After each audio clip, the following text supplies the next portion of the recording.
Besedi vabimo gospod Mirjam Horcenberg.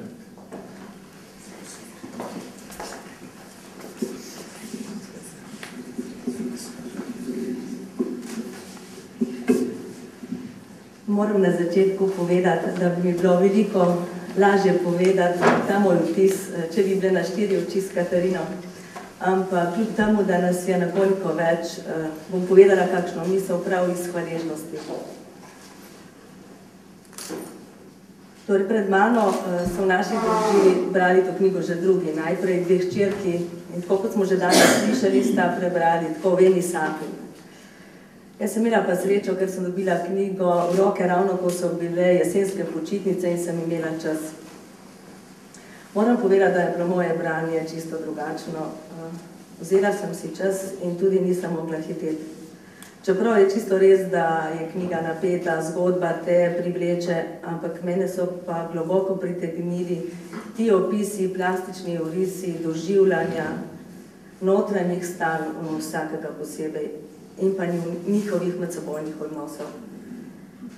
Ne vem, to je mene tako pritegnilo v sodoživljanje z vsakim posebej, da res dostikrat mi je šlo prav do bolečine. In nisem mogla brati naprej. Torej, v vsakem poglavju sem razmišljala, mogoče naslednji dan šele nadaljevala.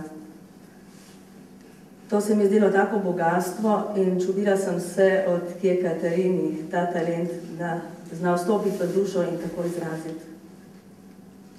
To se mi je zdelo eno veliko bogatstvo, ker je bilo zame bolj ne razmišljati o knjigi, o zgodbi, ampak razmišljala sem o svojem doživljanju ob tem. In tukaj je bilo zame tudi spraševanje vesti, ker sem se mogoče še bolj zavedala, kaj smo prejeli v življenju, v svoji družini, kaj prejemam v tej družini, v kateri sem. In tudi v širši družini, kjer smo prejeli ta dar evangeljske umetnosti ljubezni. To sem ponovno razumela, kaj pomeni za smerokaz skozi življenje, ne glede na to, kaj te doleti. Potem druga misel, veliko družin poznam, ki so na podobnih hčerih doživele svoj brodolom. V bližini, v rodbini, pri sorodnikih, prijateljih in tudi sodelavcih. In se mi zdi, da je tukaj ena naloga tistih, ki mogoče imamo ta dar, da naredimo kaj več. Res sem se spraševala, kaj bi lahko naredila.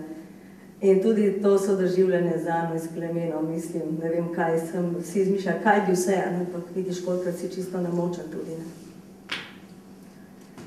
To je nekaj prvih misli, potem pa še o eni drugi stvari bi spregovorila, zaradi česar sem bila tudi zelo vesela tega romana.